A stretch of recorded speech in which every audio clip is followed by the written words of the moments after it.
আসসালামু আলাইকুম ওরহমতুল্লাহি ওবরাকাতু। আলহামদুলিল্লাহ রবিল আলমিন ওসলাত ওয়াসালামু আলা সঈদুল আম্বিয়া ওয়াল মুরসালিন ওয়া আলা আলিহি ওয়া আসহাবিহি আজমাইন।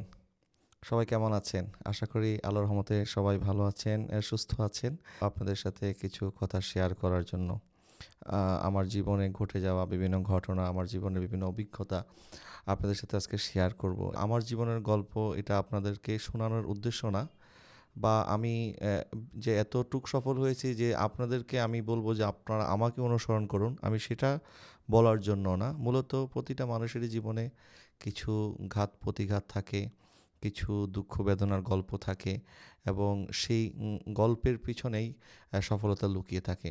জাস্ট শুধু আমি আমার জীবন থেকে কয়েকটি উপমা বা উদাহরণ দিয়ে, যারা আমাকে ভালোবাসেন, ফলো করেন, আমার জন্য দোয়া করেন, যারা আমার কাছ থেকে কথা শুনতে চান, আমি মূলত তাদেরকে কিছু টিপস দেওয়ার জন্য আমার জীবন থেকে নেওয়া কিছু শিক্ষা আমি আপনাদের সাথে শেয়ার করার জন্য মূলত আজকে উপস্থিত হয়েছি। প্রথমেই আমি আপনাদেরকে বলবো যে আপনি জীবনে কী হতে চান? আপনার এম ইন লাইফ কী? আপনি আপনার জীবনের ডেস্টিনেশনটা কোথায়? আপনি এটা আগে স্থির করতে হবে। আপনার লক্ষ্যকে আপনাকে চূড়ান্ত করতে হবে। আপনি যখন লক্ষ্যকে চূড়ান্ত করতে পারবেন না, তখন আপনি সফল হতে পারবেন না। আপনাকে আগে একটা গোল নির্ধারণ করতে হবে যে আমি আগামীকাল এই কাজটা করব। আগামী ১ মাসের মধ্যে আমি এই কাজটা করব। আগামী ১ বছরের মধ্যে আমি এই কাজটা করব। আমার জীবনের একটি পর্যায়ে এসে আমি এটা অর্জন করব, এবং আমি এই জীবনে আমি এটা অর্জন করব। যদি আপনি কারো মতো হতে চান, ধরেন আপনি একজন ইসলামিক স্কলার হতে চান, তাহলে যারা ইসলামিক স্কলার আছে তাদেরকে আপনাকে ফলো করতে হবে। আপনি যদি একজন ডাক্তার হতে চান, ডাক্তারদেরকে ফলো করতে হবে। আপনি একজন ইঞ্জিনিয়ার হতে চান, আপনাকে একজন ইঞ্জিনিয়ারকে ফলো করতে হবে। আর আপনি সব দিক থেকে যদি একজন ভালো মানুষ হতে চান এবং সফল মানুষ হতে চান, আল্লাহ সুবহানাহু ওয়া তাআলা আমাদের জন্য এমন একজন আদর্শ নমুনা করে আমাদের মাঝে পাঠিয়েছেন, যাকে আল্লাহ পাক বলেছেন ওয়া ইন্নাকা লা আলা খুলুকিন আযীম। হাবিব, আপনাকে আমি আল্লাহ মহা চরিত্র দান করেছি। তো আমাদেরকে আগে আমাদের গোল নির্ধারণ করতে হবে যে আমি কি হতে চাই, আমার লক্ষ্য কী, আমার উদ্দেশ্য কী, আমার লাইফের আসলে আমি কি অর্জন করব। অনেকে আছে কালকে সকালে ঘুম থেকে উঠে কী করবেন উনি এটাই জানেন না, বা উনি লাইফে কী হতে চান উনি নিজেই জানেন না। তো আসলে এইভাবে কিন্তু লাইফটা চলে না। লাইফটার একটি সুন্দরভাবে গুছিয়ে চলার জন্য আপনাকে প্রথমে আপনার টাইম ম্যানেজমেন্ট ঠিক করতে হবে, যে আপনি সকালে কী করবেন, দুপুরে কী করবেন, বিকালে কী করবেন, রাতে কী করবেন। যেমন আল্লাহ সুবহানাহু ওয়া তাআলা দেখেন আমাদেরকে পরিকল্পনা মাফিক চলার জন্য আমাদেরকে পরিকল্পনা শিখিয়ে দিয়েছেন। কিভাবে পরিকল্পনা করতে হয়? আল্লাহ পাক ৫ ওয়াক্ত নামাজের মাধ্যমে আমাদের পরিকল্পনা আমাদেরকে শিখিয়েছেন, যে ৫ ওয়াক্ত নামাজ যেভাবে ফজরের নামাজ, যোহর, আসর, মাগরিব, এশা, এই যে ৫ ওয়াক্ত নামাজ, এটা কিন্তু রুটিন মাফিক হয়। আপনি ঝড় হোক, তুফান হোক, ঘূর্ণিঝড় হোক, ভূমিকম্প হোক, ভূমিধস হোক, যত কিছু আপনি দেখবেন, কিন্তু আজান কিন্তু বন্ধ নাই। তা আল্লাহ সুবহানাহু ওয়া তাআলার এই নিজামের মধ্যে যেভাবে ২৪ ঘন্টা টাইম চলতেছে, ঠিক একইভাবে ২৪ ঘন্টায় সূর্য উঠতেছে, চাঁদ উদিত হচ্ছে, আবার সূর্য ডুবে যাচ্ছে, ৫ ওয়াক্ত নামাজের সময় হয়ে যাচ্ছে। তো এই যে দেখেন আল্লাহ পাক যে সুন্দর করে টাইম ম্যানেজমেন্ট সাজিয়েছেন। আমাকে আর আপনাকে যদি সফল হতে হয়, তাহলে আমাদেরকে আল্লাহ পাকের সেই রুলসকে ফলো করতে হবে। আমাদেরকে আমাদের টাইম ম্যানেজমেন্ট করতে হবে, যে আমি সকালে কী করব। আমাদের প্রথমেই কাজটি হচ্ছে ফজরের নামাজের মাধ্যমে আমাদের দিনটা শুরু করা। এরপর আপনি সারাদিন কী করবেন, তারপরে আপনি লাঞ্চ কখন করবেন, আপনি ডিনার কখন করবেন, আপনি অবসর সময়ে আপনি কী করবেন, এই সব কিছু জিনিস কিন্তু আপনাকে আগে ঠিক করতে হবে। এরপরে আমি প্রথমে যেটা বললাম যে আপনি লাইফে কাকে আপনার আইডল বানাচ্ছেন। আমরা বিভিন্ন প্রোগ্রামে যাওয়ার কারণে আমাদেরকে অনেকেই বলে, আমাদের অনেক ছোট ছোট বন্ধুরা, ছাত্র ভাইরা আমাকে আসার পরে বলে, হুজুর আমি তো লাইফে আপনার মতো হতে চাই। তা আমি বলি আসলে বা যারা এই কথা মনে করেন বা বলেন, আমি আমাদের ওই ভাইদেরকে আমি বলেছি, আর আমাকে বড় করার জন্য মূলত আমি বলতেছি না, জাস্ট আমি আপনাদেরকে বোঝানোর জন্য বলতেছি, যারা আমাকে এই কথা বলেন আমি তাদেরকে যে প্রদুত্তর দেই, এবং এখনও আমি তাদেরকে এই কথা বলতে চাই যে আপনি যদি বলেন আপনি আমার মতো হতে চান, তাহলে তো আপনি কিছুই হতে পারবেন না। কারণ আমি যখন চিন্তা করেছি যে আমি হব ইমাম বুখারী রহমতুল্লাহি আলাইহির মতো, আমার গোল ছিল আমি হব ইমাম গাজ্জালী রহমতুল্লাহি আলাইহির মতো। তা আমি নিজেকে যখন ইমাম বুখারী, ইমাম গাজ্জালী রহমতুল্লাহি আলাইহির মতো বানাতে চেয়েছি, তা আমি যদি আজকে এতটুকু পর্যন্ত এসেছি, তো কেউ যদি বলে আপনি আমার মতো হতে চান, তাহলে তো আপনি কিছুই হতে পারবেন না। আপনার গোল থাকতে হবে বড়, আপনার স্বপ্ন থাকতে হবে বড়। স্বপ্ন দেখতে তো কোনো অসুবিধা নেই। মানুষ তার স্বপ্নের মতো বড়। আপনি স্বপ্ন যত বড় দেখতে পারেন, নবীজি সাল্লাল্লাহু আলাইহি ওয়াসাল্লাম ইরশাদ করেছেন, তোমরা আল্লাহ সুবহানাহু ওয়া তাআলার কাছে জান্নাত তো চাইবা, কিন্তু জান্নাতুল ফেরদাউস চাও, যেটা হচ্ছে সবচেয়ে বড় জান্নাত। জান্নাত তো 8টা, জান্নাত তো জান্নাতে সবগুলি জান্নাতের মধ্যে আল্লাহ পাকের অফুরন্ত নিয়ামত আছে, কিন্তু আমাদেরকে আমার নবী সাল্লাল্লাহু আলাইহি ওয়াসাল্লাম বলছেন তোমরা আল্লাহর কাছে বড় জিনিসটা চাও, জান্নাতুল ফেরদাউস চাও, কারণ জান্নাতুল ফেরদাউসের মধ্যে আমার নবীজি থাকবেন। তো আমরা আল্লাহর কাছে ওইটাই চাইবো যে জান্নাতের মধ্যে আমার নবীজি থাকবেন। তো আল্লাহর কাছে চাইতে হবে যে আল্লাহ তুমি আমাকে ইমাম বুখারীর মতো আলেম বানায় দাও, ইমাম গাজ্জালির মতো আলেম বানায় দাও। আর আমি যখন ওনাদেরকে আমার আইডল বানিয়েছি যে আমি ওনাদের মতো বড় আলেম হতে চাই, কেন? আপনারা বলবেন যে কোথায় ইমাম বুখারী আর কোথায় তুমি? হ্যাঁ, ইমাম বুখারীকে আল্লাহ পাক অনেক ইলম দান করেছেন, অনেক সম্মান দান করেছেন, অনেক মেধা দান করেছেন, কিন্তু আল্লাহ পাক তো আমাকেও অনেক মেধা দিয়েছেন, আমাকেও শক্তি দিয়েছেন, কিন্তু আমি হয়তো আমার মেধাকে কাজে লাগাইতে পারি নাই। এটা আমার ব্যর্থতা। যে ইমাম বুখারী রহমতুল্লাহি আলাইহি উনি ছোটোবেলায় অন্ধ ছিল, ওনার মা ওনার জন্য কাঁদতে কাঁদতে কাঁদতে কাঁদতে আল্লাহ দরবারে এমনভাবে দোয়া করেছেন, আল্লাহ পাক ওনার মার দোয়া কবুল করেছেন। যে ইমাম বুখারী ছোটোবেলায় অন্ধ ছিল, কেউ জানতো যে একটা অন্ধ ছেলে একদিন গোটা পৃথিবীর মানুষের মুখে মুখে তার নাম থাকবে?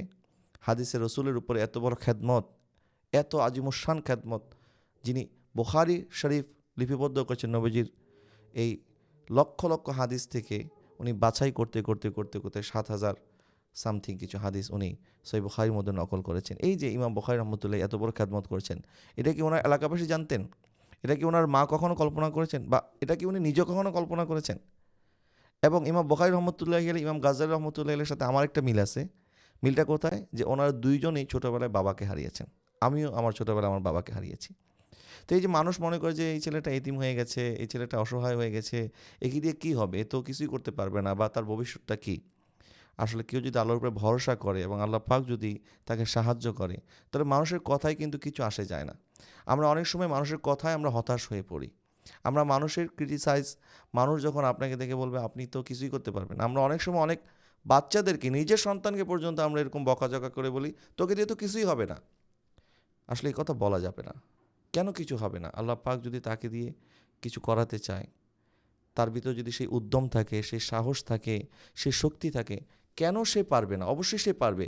আল্লাহ পাক তো প্রত্যেকটা মানুষকে, প্রতিটা বান্দাকে সেই সক্ষমতা, সেই ক্ষমতা দান করেছেন। আল্লাহ পাক প্রতিটা মানুষকে তার আকল দিয়েছেন, তার শক্তি দিয়েছেন, তার সামর্থ্য দিয়েছেন, তার মেধা দিয়েছেন, সব কিছু আল্লাহ পাক আমাদেরকে পরিপূর্ণ করে দিয়েছেন। তো আমরা কেন পারবো না? মানুষ বললেই হবে যে আপনি পারবেন না? তো আমরা যে কাজটি করতে হবে আমাদেরকে, যখন আমরা একটা বড় স্বপ্ন দেখব এবং এই বড় স্বপ্ন দেখে এই স্বপ্নকে বাস্তবায়ন করার জন্য যখন আমরা সামনে এগিয়ে যাব, তখন আপনার কাছে কিন্তু কিছু বাধা আসবে, আপনার সামনে অনেকগুলি বাধা আসবে। সেই বাধাগুলিকে আপনাকে মোকাবেলা করতে হবে।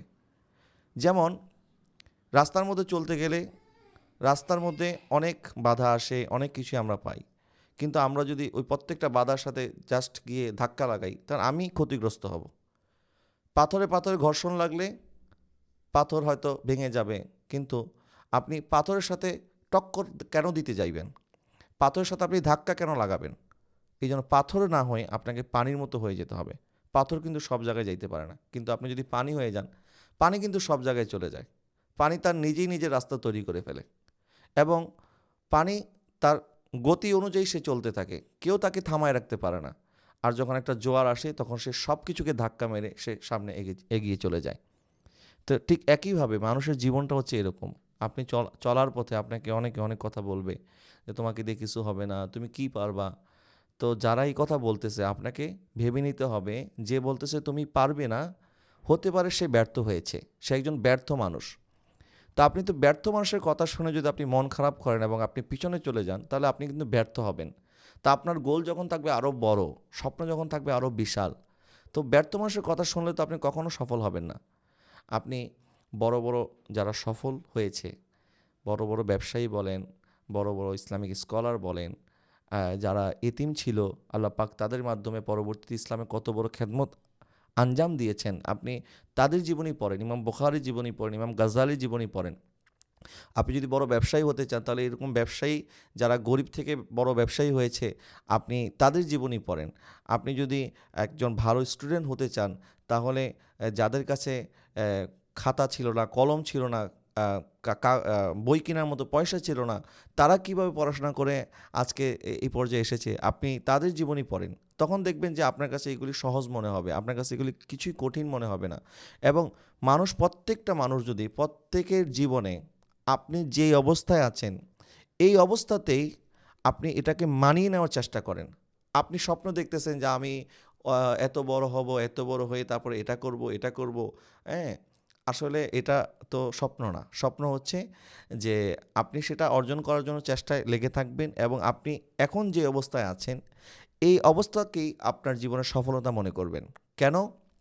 কারণ আমাদের জীবনটা অনেক সময় বিষাদময় হয়ে যায়। আমাদের জীবনটা অনেক সময় কষ্টকর হয়ে যায় যখন আমরা বারবার শুধুমাত্র আমরা ব্যর্থতার গল্প শুনি। বারবার আমাদের কষ্টের কথাগুলি, কষ্টের দিনগুলি আমরা মনে করি। হ্যাঁ, আপনার জীবনের কষ্টের দিনগুলি আপনি মনে করবেন। জীবনের অতীত ভুলে যাবেন না। জীবনের অতীত মনে রাখবেন। কিন্তু অতীত মনে রাখার অর্থ এই নয় যে অতীতের কষ্টগুলি আপনি মনে করবেন। বরং অতীতে আপনি কষ্টে ছিলেন, এখন আল্লাহ পাক আপনাকে কত ভালো রেখেছেন। আপনি ওই কথাটা স্মরণ করেন। মানুষ ব্যর্থ হওয়ার অন্যতম কারণ হচ্ছে মানুষ সবসময় শুধুমাত্র বিষণ্ণতায় ভুগে, হতাশায় ভুগে এবং মানুষ মনে করে যে সে পারে নাই, অমুকে পারে নাই, তমুকে পারে নাই, আমি কি পারবো? আমি তো মনে হয় পারবো না, আমি তো মনে হয় ব্যর্থ হয়ে যাব। এবং মানুষ তার জীবনের কষ্টের দিনগুলিকে বেশি স্মরণ করে এবং ওই কষ্টের কথা স্মরণ করতে, করতে সে হতাশ হয়ে পড়ে। হ্যাঁ, জীবনের কষ্ট আপনাকে স্মরণ করতে হবে এবং এই কষ্টকে আপনার জীবনের সফলতার সিঁড়ি মনে করতে হবে। যখন আমরা সারাদিন আজকে কেউ আমাকে ধরেন একটা বকা দিয়েছে বা একটা খারাপ কথা বলেছে, আমি এই কথাটা যদি বারবার স্মরণ করি, কী হবে? আমার মন খারাপ হবে, আমার কোনো কাজে মন বসবে না। কিন্তু আমাদের এই কষ্টের সাথেও কিন্তু আল্লাহ পাক আমাদের প্রত্যেকটা দিন হয়তোবা নতুন কোনো কিছু আমাদেরকে দান করেছে। হয়তোবা কেউ হয়তো সুন্দর করে হাসিমুখে কথা বলেছে, অথবা কেউ হয়তো আমাকে অ্যাপ্রিশিয়েট করেছে, কেউ হয়তো আমার কাজ দেখে খুশি হয়েছে। তো এই কথাগুলি কেন আমরা ভুলে যাই? আপনি আপনার আজকের দিনে আপনার কাছে যেই জিনিসটা ভালো লেগেছে, আপনি আজকের দিনের একটি ভালো কাজ বা যেই ভালো অনুভূতি আপনার হয়েছে, আপনি এটা ডায়েরিতে লিখে রাখেন অথবা আপনি আপনার মানিব্যাগের মধ্যে রেখে দেন। দেখবেন ১ মাস পরে অনেকগুলি ভালো অভিজ্ঞতা, অনেকগুলি খুশির কথা আপনাকে স্মরণ করিয়ে দেবে। আমি একটা জাস্ট উদাহরণ দেওয়ার জন্য বলতেছি যে আমরা তো সারা বাংলাদেশে বিভিন্ন জায়গায় মাহফিল করি, মাহফিলে যাই। তো আলহামদুলিল্লাহ মানুষ আমাদেরকে বেশিরভাগ ভালোবাসাই উপহার দেয়। সবাই আমাদেরকে ভালোবাসে। আসলে যেটা আমরা হয়তোবা বলে প্রকাশ করতে পারবো না। কিন্তু তার সাথে, সাথে আমাদেরকে কিছু বাজে অভিজ্ঞতার সম্মুখীন হতে হয়। হয়তোবা সব মাহফিল কমিটি তো আর এক না। সবাই সবার বিহেভিয়ার এক না। একেক এলাকার মানুষের বিহেভিয়ার একেক রকম। তো আমাদেরকে এটার সাথে মেনে চলতে হয়। হয়তোবা কোনো মাহফিলে পৌঁছতে আমাদের একটু দেরি হয়ে গেছে। তখন হয়তো মাহফিল কমিটি আমাদেরকে একটু বাজে ভাষায় হয়তো বলে ফেলেছে যে, "এত দেরি করে কেন এসেছেন?" আবার অনেক মাহফিল কমিটি আছে দেরি করে গেলেও তারা হয়তো বুঝতে পারে যে, হ্যাঁ, রাস্তার মধ্যে জ্যাম ছিল। হুজুর আসতে কষ্ট হয়েছে। আচ্ছা হুজুর আপনি কষ্ট করে যে এসেছেন এটাই আমরা খুশি। তাহলে ২ ধরনের কথাই আমরা শুনি। এখন আমরা কোন পক্ষের কথাটা বেশি শুনি? অবশ্যই আমাদেরকে যারা ভালোবাসে, আমাদেরকে যারা অ্যাপ্রিশিয়েট করে, আমাদের কাজগুলিকে যারা পছন্দ করে, আমাদেরকে কিন্তু মানুষ ভালোবাসাই বেশি দেয়। হয়তোবা ১০০ জনের মধ্যে ১ জন ২ জন হয়তো আমাদেরকে ব্যাড কমেন্টস করে। আপনার টাইমলাইনেও আপনি দেখবেন আপনি একটা সুন্দর ছবি পোস্ট করেছেন। এখানে ৯০ জন আপনার পক্ষে বা আপনার জন্য সুন্দর দোয়া করতেছে। আর ১০ জন হয়তো আপনি পাবেন যারা আপনাকে অ্যাংরি রিয়েক্ট দিয়েছে, হা রিয়েক্ট দিয়েছে অথবা একটা বাজে কমেন্টস করে চলে গেছে। যেহেতু এটা একটা ফ্রি প্ল্যাটফর্ম, এটা সবাই সবার আ ম মনটাকে প্রকাশ করে। তার ভিতরে যা আছে সেটাই সে প্রকাশ করে দেয়। সে যেমন, সে যদি একটা ভালো মানুষ হয় তাহলে সে তার কমেন্টসে ভালো জিনিস প্রকাশ করবে। আর সে যদি খারাপ মনের মানুষ হয় তাহলে তার কমেন্টসে সেটাই প্রকাশিত হবে। তো আমি যে বললাম আপনাদেরকে যে আপনাদের ভালো অভিজ্ঞতাগুলি, ভালো ফিলিংসগুলি আপনারা লিখে রাখেন। ১ মাস পর দেখবেন যে এই ১ মাসের মধ্যে আল্লাহ পাক আপনাকে কতগুলি পুরস্কার দান করেছেন। যেমন আমি এই যে আমাদের মাহফিল কমিটি আমাকে একটা চিরকুট দিয়েছিল। আমি একদিন বাসায় আসার পরে আমি যখন খামটা খুললাম, অর্থাৎ আমাদেরকে তো মাহফিল করার পরে সব ভাইয়েরাই হাদিয়া দেয়। তো যখন আমি যখন আমার এই হাদিয়ার সেই খামটা আমি খুললাম। খোলার পরে আমি দেখলাম যে টাকার ভিতরে এই একটা চিরকুট। তো চিরকুটে কী লেখা আছে আমি একটু আপনাদেরকে পড়ে শোনাই। লেখা আছে, "আসসালামু আলাইকুম। হুজুর আপনাকে যথাযোগ্য সম্মানই দিতে পারিনি। সেইজন্য ক্ষমা চেয়ে নিচ্ছি।" এরপরে ওই ভাইয়ের নাম লেখা আছে। এটা সম্ভবত ১ মাস অথবা ২ মাস আগে কোনো একটা মাহফিল। আমার নির্দিষ্ট ডেটটা মনে নাই যে কবে আমাকে এই চিরকুটটা উনি দিয়েছিলেন। কিন্তু আমি এই চিরকুটটা এখন আমার মানিব্যাগের মধ্যে রেখে দিয়েছি। এবং যখন কোথাও যদি এই ধরনের অপ্রীতিকর ঘটনা ঘটে যে কেউ হয়তো একটা বাজে কমেন্টস করেছে, তখন আমি আমার মানিব্যাগ থেকে খুলে আমি এই চিঠিটা পড়ি। তখন আমার মনটা ভালো হয়ে যায়। যে আল্লাহ পাক তো আমাদেরকে অনেক নিয়ামত দিয়েছে। যেই ভাইটা আমাকে এই চিরকুটটা দিয়েছেন, ইনি ইনি এখানে লিখতেছেন যে উনি আমাকে যথাযোগ্য হাদিয়া দিতে পারেন। আসলে কিন্তু উনি আমাকে আমার গাড়ি ভাড়া যেটা খরচ হয়েছে তার চাইতেও অনেক বেশি হাদিয়া উনি আমাকে দিয়েছেন। আমার যাতায়াত খরচের চাইতেও বেশি হাদিয়া উনি আমাকে দিয়েছেন। তারপরেও উনি এটা উনার আ মহানুভবতা, ওনার আজিজি, ওনার আ বড় হৃদয়ের একটি প্রকাশ উনি ঘটিয়েছেন। উনি আমার কাছে আবার ক্ষমা চেয়ে নিচ্ছেন। তো এরকম আমাদের চলার পথে কিছু খারাপ অভিজ্ঞতার সাথে অনেক ভালো অভিজ্ঞতা হয়। অনেক ভালো, ভালো জিনিস আমরা পাই। আমরা যদি ভালো কথাগুলি লিখে রাখতে পারি, মনে রাখতে পারি, তখন দেখবেন জীবনে ব্যর্থতা বলতে কোনো শব্দ নাই। আপনি প্রত্যেকটা সময় আপনি সফল। এবং আমি আমার জীবনে আমি এটার চাক্ষুষ অনেক প্রমাণ পেয়েছি। আমার জীবনে একটা সময় অভাব কী জিনিস, দুঃখ কী জিনিস, কষ্ট কী জিনিস আমি বুঝতাম না। যখন আমি বাবা হারিয়েছি, তখন আমি বুঝতে পেরেছি আসলে জীবনের মাহাত্ম্য কী জিনিস। এবং যারা মনে করেন যে আমি তো বারবার ব্যর্থ হচ্ছি, মনে হয় কোনোদিন সফল হতে পারবো না। এই যে ব্যর্থতা, আমার ছোট্ট বাচ্চাটা যখন হাঁটতে গিয়ে পড়ে যেত, প্রথম আমার কাছে খুব খারাপ লাগতো। এবং আমি যখন তার সাথে মন খারাপ করতাম, তখন সে কেঁদে দিত। কিন্তু আমি আস্তে, আস্তে একটা জিনিস চিন্তা করলাম যে ও তো মাত্র হাঁটা শিখতেছে। এখন তো বারবার পড়বে। আর যদি বারবার না পড়ে তাহলে তো উঠে দাঁড়ানোর সে শক্তি সে পাবে না। বারবার যদি আমি তার হাতটা ধরে তুলে দেই, তখন তো সে পরনির্ভর হয়ে যাবে। স্বনির্ভরতা সে শিখবে না। এইজন্য এখন সে যদি পড়েও যায়, তখন হয়তো আমার খারাপ লাগে। আমার মনে চায় যে আমি তাকে হাতটা ধরে তুলি। কিন্তু আমি তুলি না। এবং এখন সে তাকে খুশি করার জন্য আমি কি করি, এখন আমি যদি তার সাথে আমি যদি তাকে বলি, তুমি ব্যথা পাইছো বা আফসোস করতে থাকি, তখন সে কেঁদে দেবে। আমার রিয়েক্ট দেখে সে কেঁদে দেবে। কিন্তু আমি যখন আমার ফেসের মধ্যে সুন্দর একটা রিয়েক্ট করি, একটু হাসি, তার সাথে একটু খেলা করার চেষ্টা, মানে সে পড়ে আছে, সে কিন্তু মাটির মধ্যে পড়ে গেছে, আমি একটু আমার হাতটা হেলিয়ে দুলিয়ে তার সাথে একটু মজা করতেছি, তখন সে মনে করতেছে কি এটা একটা খেলা। মানে সে যে পড়ে গেছে, এটা সে মনে করতেছে না যে সে ব্যর্থ হয়েছে, সে মনে করতেছে এটাই একটা খেলা। সে আবার নিজে নিজে দাঁড়ানোর চেষ্টা করে। তো এই যে আমরা যখন ব্যর্থ হব, তখন নিজে দাঁড়ানোর চেষ্টা করতে হবে।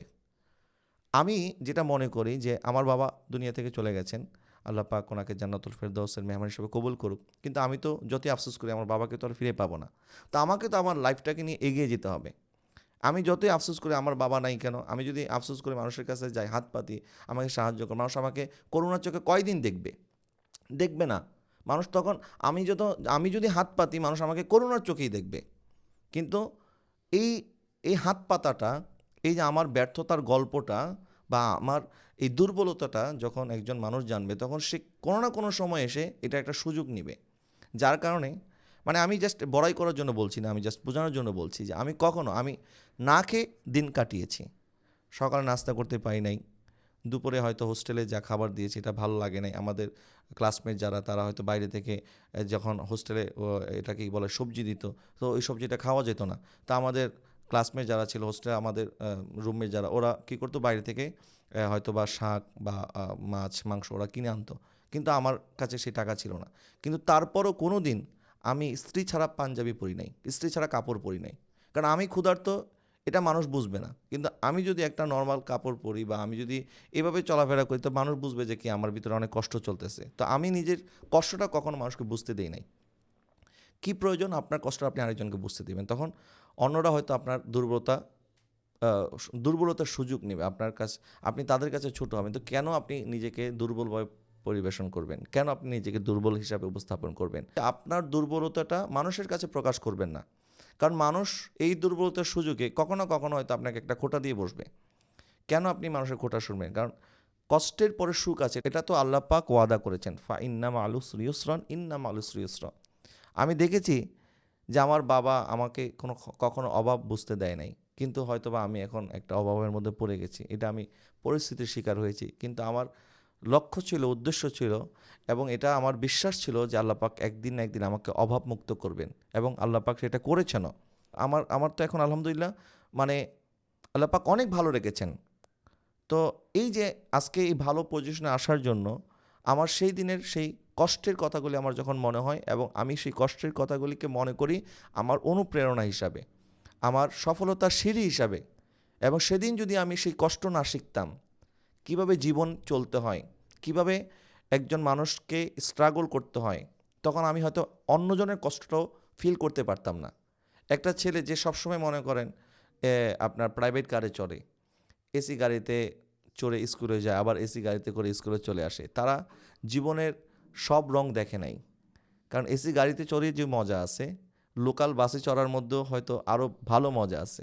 মানুষ তো জীবনে অনেক কিছু শিখতে হয়, জানতে হয়।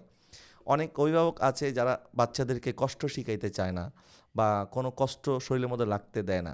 তো এখন আমি যদি আমার বাচ্চাকে আমি শুধুমাত্র এই যে মার্বেল টাইলসওয়ালা বাড়ির মধ্যে হাঁটাই, তো আমার বাচ্চা তো মাটির মধ্যে হাঁটতে পারবে না, তখন তো সে পিছলাকায় পড়ে যাবে। এই জন্য বাচ্চাদেরকে মাটির মধ্যে হাঁটা শেখাতে হবে, যেন সে সব জায়গায় চলার মতো উপযোগী থাকে। অনেক সময় অনেক বাচ্চারা সবসময় একটা মানে এই চার দেয়ালের ভিতরেই বড় হয়। তাদের যা যা দরকার গার্জিয়ান সেটা এনে দিচ্ছে। তা আল্লাহ না করুক যখন তার বাবা মারা যায়, তখন এই বাচ্চাটা কষ্ট কী জিনিস সে তো কখনো দেখে নাই। তো যার কারণে সে তার বাবার এই রেখে যাওয়া এই বিশাল ফ্যাক্টরি, এটা হয়তো সে ওভাবে সামলাতে পারে না।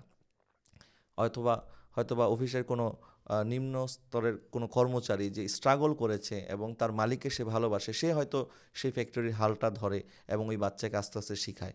তো এটা গার্জিয়ানের উচিত যে বাচ্চাকে ছোটোবেলা থেকে এগুলি শেখানো, এবং ব্যর্থতাকে ব্যর্থতা মনে না করে এটাকে জীবনের সফলতার একটা সিঁড়ি মনে করতে হবে। এবং যে সমস্ত কাজে আমরা ব্যর্থ হয়ে যাই আর আমরা মনে করি যে না, মনে হয় আমি আর পারবো না, এটা হয়তো আমার দ্বারা সম্ভব না। তো এই যে ব্যর্থ হয়েছেন, ব্যর্থতার পরে কি আছে আপনার জন্য, এটা তো আপনি জানেন না। আল্লাহ পাক ইরশাদ করছেন যে কিছু জিনিস তোমার কাছে এটা খারাপ মনে হচ্ছে, কিন্তু আসলে এটা তোমার জন্য কল্যাণের। আবার কিছু জিনিস তুমি ভালোবাসো, আসলে এটার মধ্যে কোনো কল্যাণ নাই।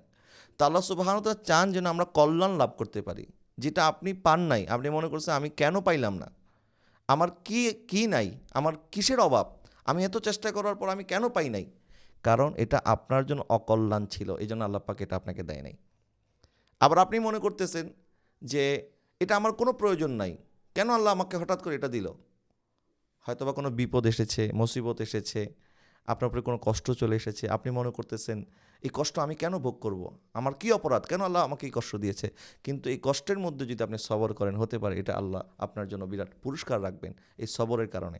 এই জন্য আমাদেরকে সবসময় আল্লাহ পাকের উপরে খুশি থাকতে হবে, রাজি থাকতে হবে যে আল্লাহ পাক আমাদেরকে যখন যে অবস্থায় রেখেছেন, এটাই মনে করতে হবে যে আমি এই অবস্থায় আমি সফল। অনেকে আছে সন্তান বড় হয়েছে, এখন সন্তানকে বিয়ে দিবে, এই টেনশনে তাদের ঘুম হয় না। কিন্তু আল্লাহর দুনিয়ায় এমনও অনেক মানুষ আছে যার ঘরের মধ্যে একটা বাচ্চার জন্য তারা হাই হুতাশ করতেছে।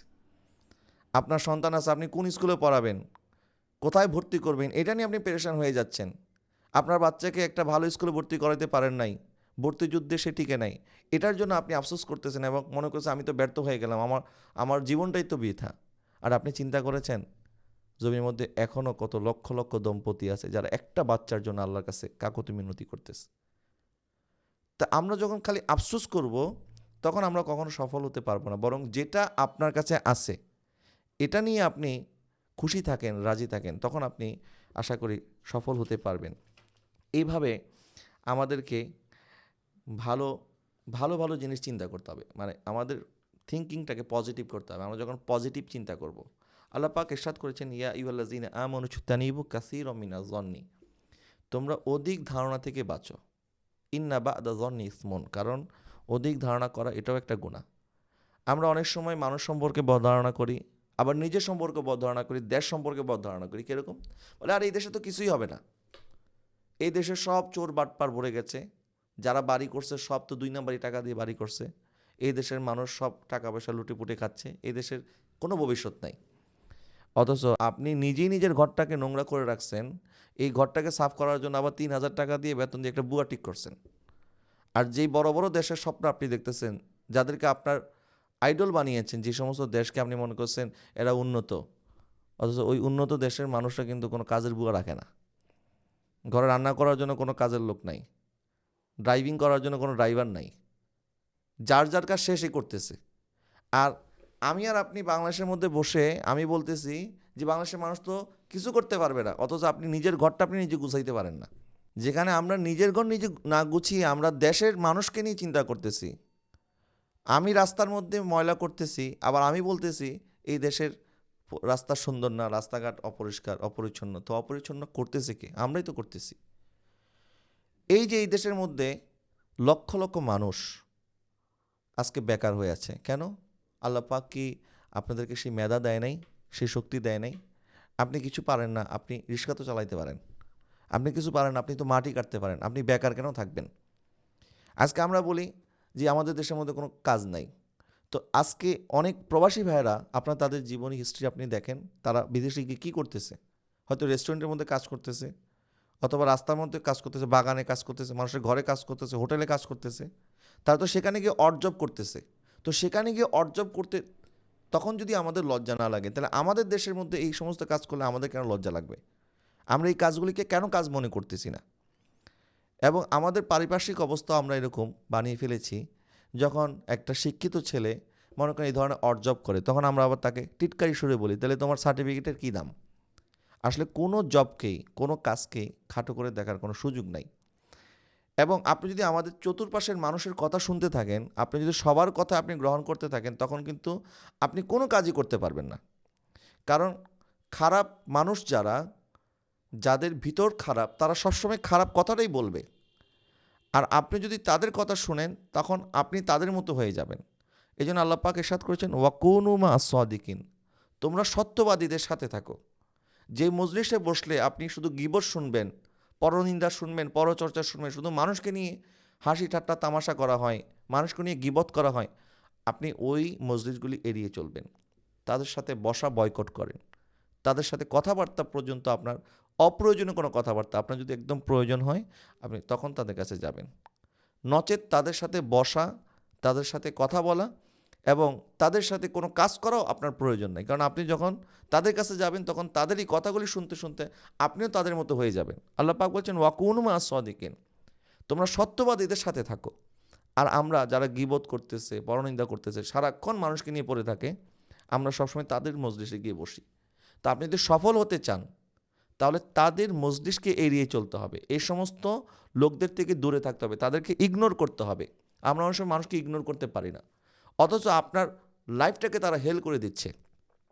আপনি হয়তো তার কাছে গেলেন, সে আপনাকে এমন ২-৪-৫টা কথা শোনাই দেবে, যেটা নিয়ে সে কিন্তু কোনো চিন্তাও করে নাই। তার মুখটাই এরকম, তার ভিতরটাই কলুষিত। সে আপনার সামনে এমন একটা কথা বলে ফেলবে, দেখা গেছে যে তার চিন্তা ভাবনা ছাড়া সেই কথাটা আপনার সারাদিনের সমস্ত কাজকে, আপনার সারাদিনটাকেই আপনি আপনি সারাদিনই শুধু ওই কথা নিয়ে আপনি পড়ে আছেন, তার সেই একটা কথা। অথবা আপনি মনে করেন একটা কমেন্টস, আপনাকে একটা কেউ বাজে কমেন্টস করে দিল। এখন আপনি এত শত শত ভালো কমেন্টসের ফাঁকে যখন আপনি একটা বাজে কমেন্টস দেখলেন, আর এই কমেন্টসকে নিয়ে যদি আপনি পড়ে থাকেন, তাহলে তো আপনি কখনো সফল হতে পারবেন না।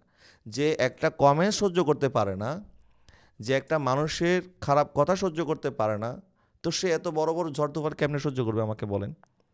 তা আপনাকে এগুলিকে ইগনোর করতে হবে, এগুলিকে এড়িয়ে চলতে হবে। আর যখন আপনি এগুলিকে এড়িয়ে চলা শিখে যাবেন, এবং আপনি যখন নেগেটিভ চিন্তাভাবনা বাদ দিবেন, পজিটিভ চিন্তাভাবনা করবেন সব সময়, এমনকি প্রত্যেকটা মানুষের ব্যাপারে আপনি পজিটিভ চিন্তাভাবনা করবেন। কেউ যদি আপনার সামনে এসে একটা খারাপ কথাও বলে, আপনি চেষ্টা করবেন এই কথাটাকে যতটুকু পারা যায় পজিটিভভাবে নেওয়ার জন্য। কেউ যদি আপনার একটা সমালোচনা করে, আপনি এটাকে পজিটিভভাবে নেবেন যে হ্যাঁ, কেউ যদি আমার ভুলটা ধরিয়ে না দেয়, তাহলে আমি শিখবো কার থেকে? প্রত্যেকটা মানুষই তো ভুল করে, আমরা তো কেউ ভুলের ঊর্ধ্বে নই। আল্লাহ পাক আমাকে এখন পর্যন্ত যতটুক এনেছে, আমি বলবো না যে আমি অনেক সফল মানুষ বা আমাকে আপনারা ফলো করেন। আমি শুরুতেই বলেছি, আমি কিন্তু এটা বলার জন্য বলতেছি না। বাট যারা আমাকে ভালোবাসেন, যারা আমাকে দেখেন, যারা চান যে হ্যাঁ, আজকে আল্লাহ পাক যাকে আমাকে ছোটোবেলা থেকে যারা চিনেন, আমার 18 বছর আগে যখন আমি বাবাকে হারিয়েছি, তো তখন যারা আমাকে দেখেছেন, হয়তোবা সবাই চিন্তা করেন নাই যে আজকে 18 বছর পর আমি আপনাদের সামনে এইভাবে কথা বলবো। কিন্তু আল্লাহ পাক তো আমাকে আপনাদের সামনে কথা বলার তৌফিক দান করেছেন, আমি তো বলতে পারতেছি। এবং আমার আত্মীয়স্বজন, আমাকে যারা চিনে জানে, তারা সবাই বুঝতেছে যে না, আমরা লাইফে কষ্ট করে বড় হয়েছি এবং এই পর্যন্ত আসতে আমাদেরকে অনেক ঝড় তুফান মোকাবেলা করে আসতে হয়েছে।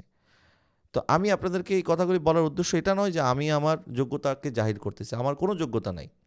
বাট মানুষের জীবনে যখন কষ্ট আসে, তখন সেই কষ্টটাকে যদি আপনি বলেন ব্যর্থতা, তখন আপনি কখনো সফল হতে পারবেন না।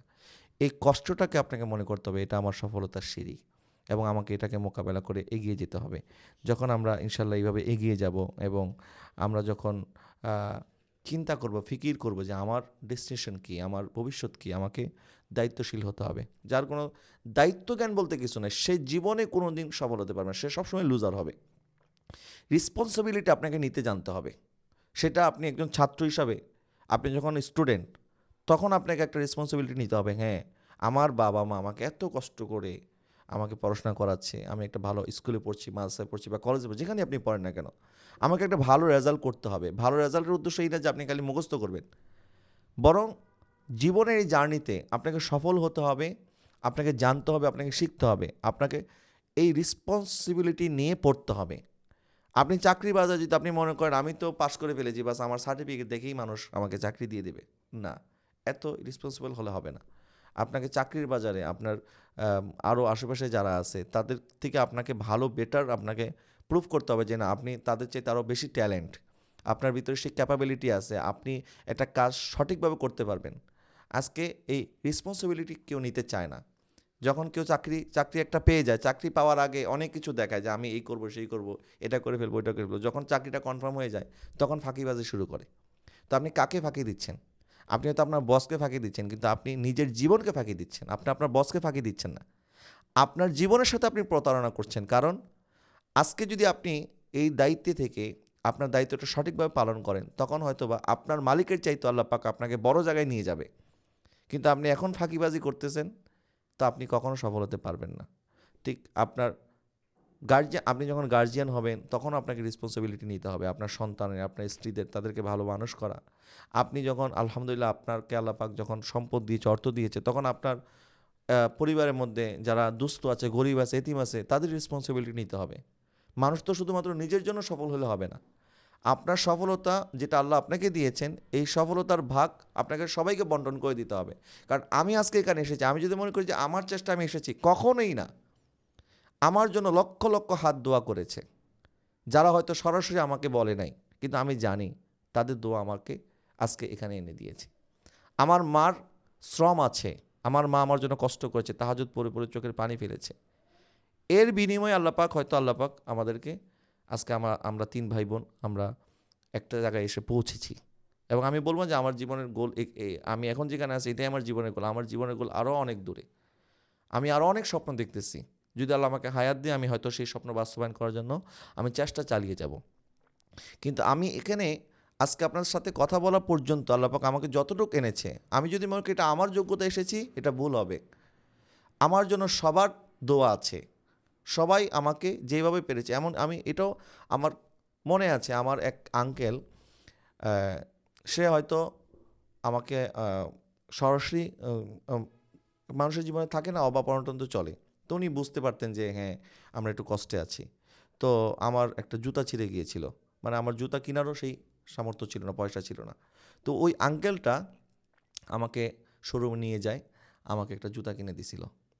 এই পুরো একটা জীবনের মধ্যে উনি আমাকে একটা জুতা গিফট করেছিল, এবং এই কথাটা স্টিল নাও আমার এখনও স্পষ্ট মনে আছে।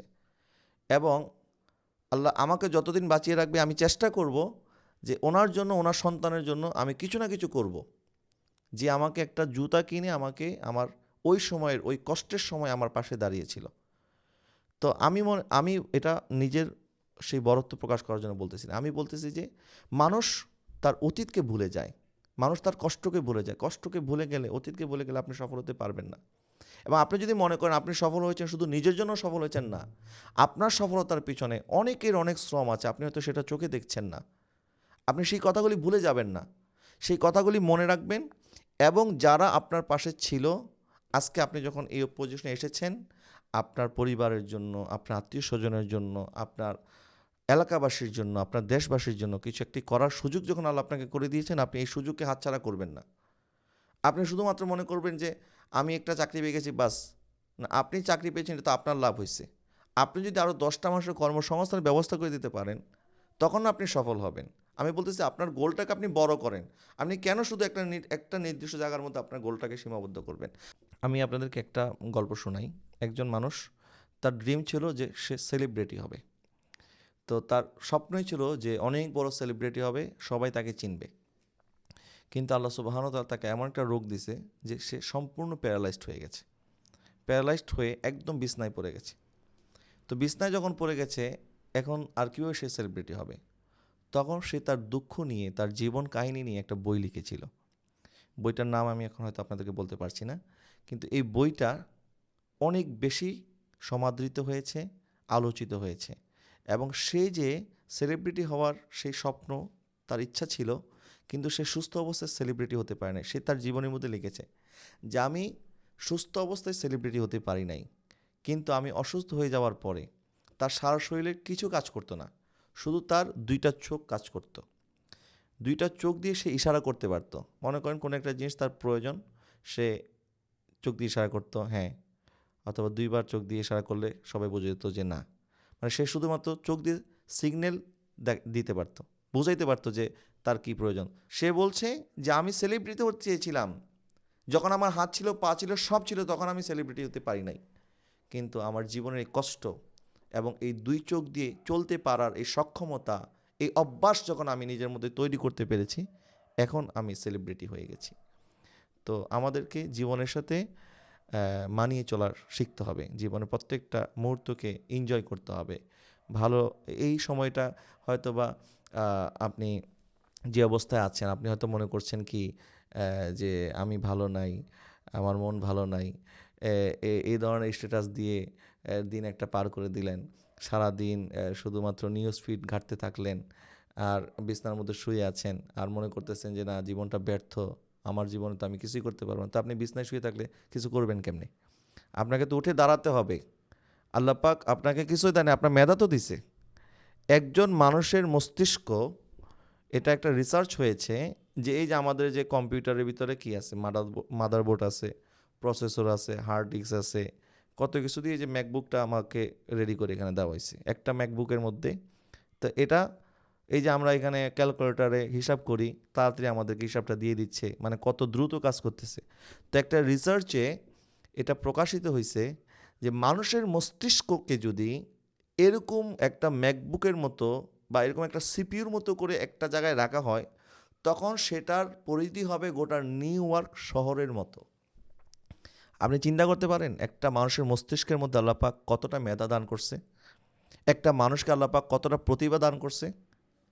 এই ম্যাকবুকের ভিতরে সব আছে, হিসাব করলে সাথে সাথে আমাকে দিয়ে দিচ্ছে আমার কি প্রয়োজন, আমার সব ডাটা এখানে আছে, আমি সার্চ করার সাথে সাথে আমি পেয়ে যাচ্ছি।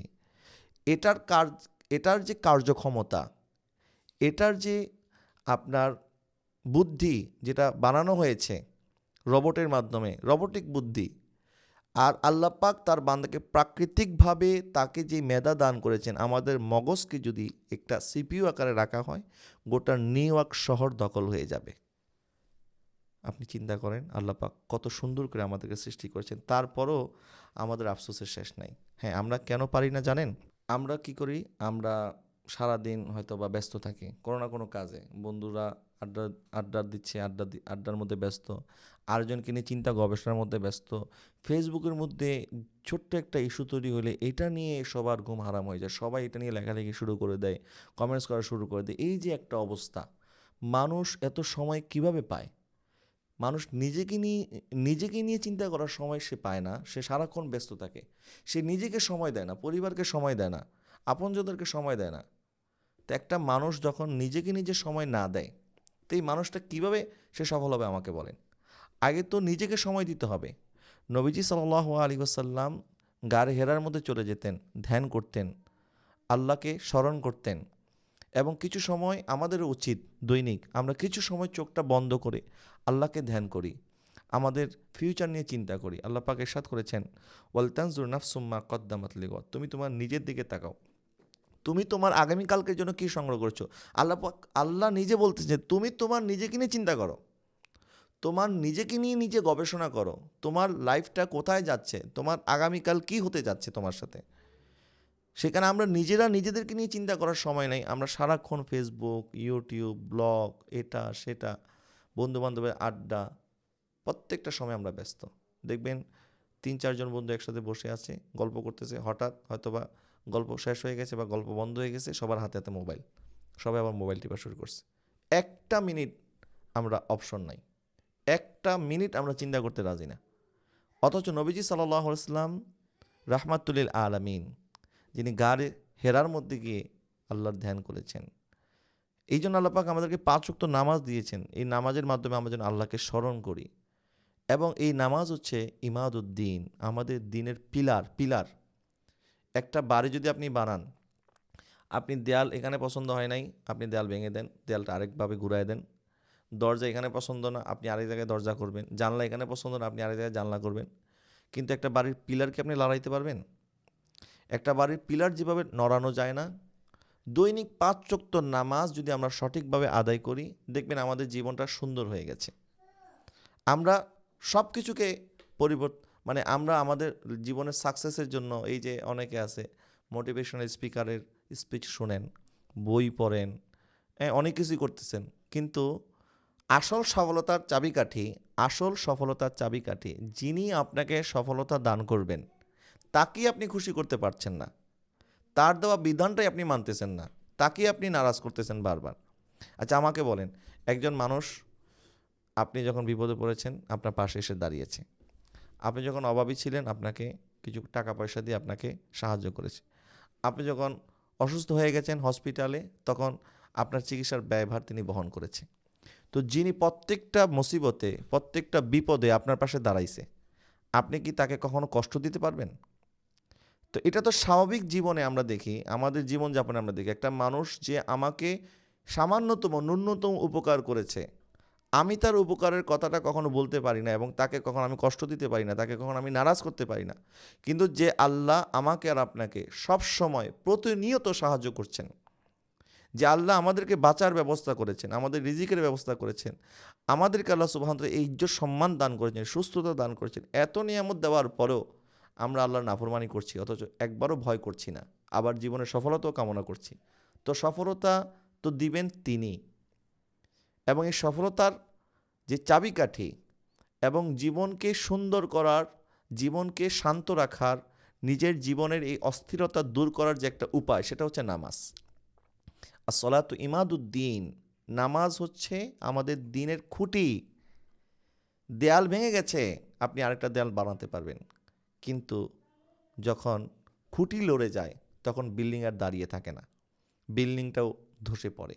সুতরাং আমাদের জীবনকে যদি আমরা ঠিক এই বাড়ির মতো সোজা করে দাঁড় করা রাখতে চাই, বাড়ি দাঁড় করানোর জন্য যেরকম পিলারকে আগে দাঁড় করাতে হয়, আমাদের জীবনকে সফলতার চূড়ান্ত শিখরে পৌঁছে দেওয়ার জন্য আমাদেরকে আগে নামাজটা ঠিক রাখতে হবে। আমরা যখন ঠিকভাবে নামাজ পড়ব এবং আল্লাহর কাছে সাহায্য চাইব এবং নিজেকে কিছু সময় দেব, ফিকির করব, চিন্তা করব যে আমার গোল কী, আমার জীবনের উদ্দেশ্য কী, আমার সময়কে আমি কিভাবে কাজে লাগাবো।